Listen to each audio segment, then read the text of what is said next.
Et salut tout le monde, bienvenue sur ma chaîne Lorenzo High Tech. Aujourd'hui on va parler du Xiaomi Mi 10 Lite. Et oui, dans ma précédente vidéo, je vous ai présenté le Mi 10, le Mi 10 Pro, où là on est sur des smartphones à 799€ et 999€ pour le Mi 10 Pro. C'est vrai qu'avec Xiaomi, on a toujours l'habitude d'avoir des prix attractifs. Donc du coup, pour les fans de Xiaomi qui trouvent que les prix sont un petit peu excessifs, et ben vous avez un troisième modèle qui est le Mi 10 Lite. On est au prix de 399€. Donc on a un prix bien entendu plus attractif, mais bien entendu des caractéristiques beaucoup moindres par rapport aux deux autres modèles.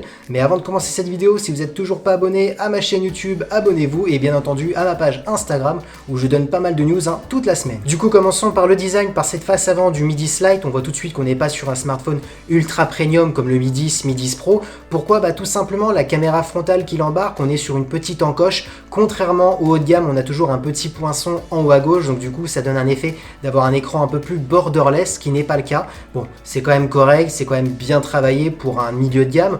On est sur une caméra frontale de 16 millions de pixels, donc qui est amplement suffisant pour faire des petites photos, des vidéos. Concernant la diagonale de l'écran, on est sur du 6,57 pouces, donc du coup on est sur un modèle un peu plus petit par rapport au Mi 10, Mi 10 Pro.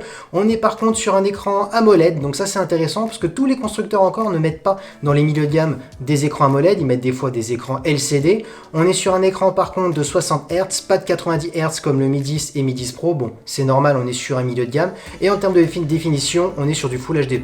Et pour le domaine de la sécurité, vous avez un capteur d'empreinte sous l'écran, donc ça c'est quand même intéressant pour 399€ d'avoir ceci. Ou tout simplement, vous pouvez dérouler votre smartphone avec la caméra frontale. Bien entendu, attention, c'est du 2D, donc c'est pas aussi sécurisé que le capteur d'empreinte, c'est un peu plus gadget la caméra frontale. Parlons maintenant du dos de ce smartphone. Surtout, il y a des choses à dire. Pourquoi? Tout simplement, le dos du Mi 10 Lite est complètement différent par rapport au Mi 10, Mi 10 Pro, parce que les capteurs sur les Mi 10, Mi 10 Pro, ils sont alignés verticalement, ce qui n'est pas le cas sur le Mi 10 Lite où on a carrément un bloc photo carré qui fait penser un petit peu à l'Apple. Maintenant, parlons des caractéristiques de ces 4 capteurs, surtout qui sont quand même plutôt intéressants pour un milieu de gamme. Pourquoi? Tout simplement, on a un capteur principal de 48 millions de pixels, donc c'est énorme en termes de détails, et surtout, c'est le Sony IMX586. Ce capteur-là, il est connu pour être bon, donc maintenant il faut voir le traitement logiciel de Xiaomi.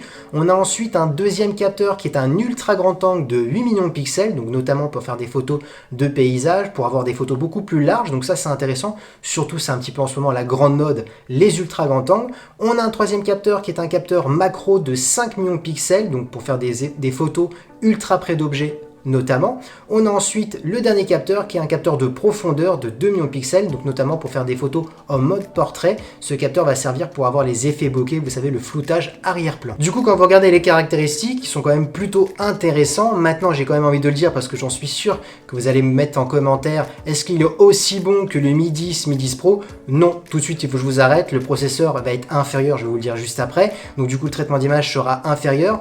Et bien entendu, c'est pas les mêmes capteurs que le Mi 10 Pro, donc c'est sûr à 100% qu'on sera en dessous en termes de qualité, mais pour le prix, ça reste intéressant. Vous aurez un smartphone quand même pour faire de bonnes photos. Parlons maintenant de vidéo. J'ai envie de vous dire tout de suite, pas de 8K, bon, ce qui est tout à fait normal, mais bien entendu, on a quand même de la 4K, 30 images par seconde, donc c'est quand même plutôt intéressant. Attaquons maintenant les performances. Alors oui, on n'aura pas le Snapdragon 865 comme le Mi 10 et le Mi 10 Pro, mais par contre, on aura la possibilité d'avoir soit 6 ou 8 Go de RAM, donc ça sera à vous de choisir. On a le Snapdragon 765 qui est quand même le dernier processeur milieu de gamme de Qualcomm, donc c'est intéressant.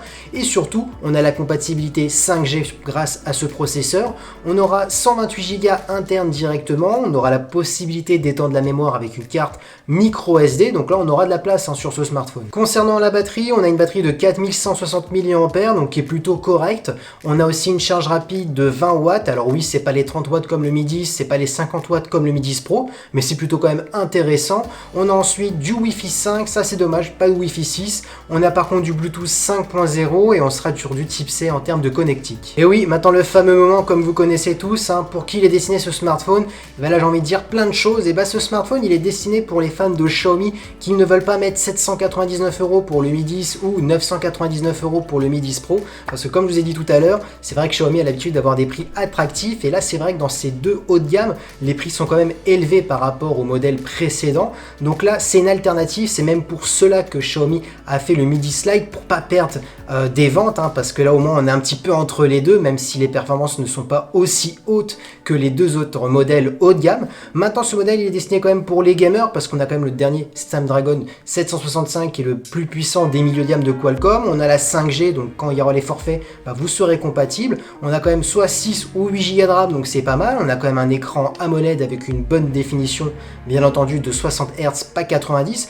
Donc comme vous voyez, quand même les caractéristiques sont quand même plutôt intéressantes pour une utilisation lambda, polyvalente, pour du gaming. Du coup, après ce confinement, vous saurez choisir soit le Mi 10, Mi 10 Pro ou Mi 10 Lite. Et voilà, cette vidéo est terminée, j'espère qu'elle vous a plu. Si c'est le cas, n'oubliez pas le petit pouce like, de vous abonner, de partager la vidéo, surtout qu'il y a plein d'autres vidéos qui vont arriver sur cette chaîne. C'était Lorenzo High Tech.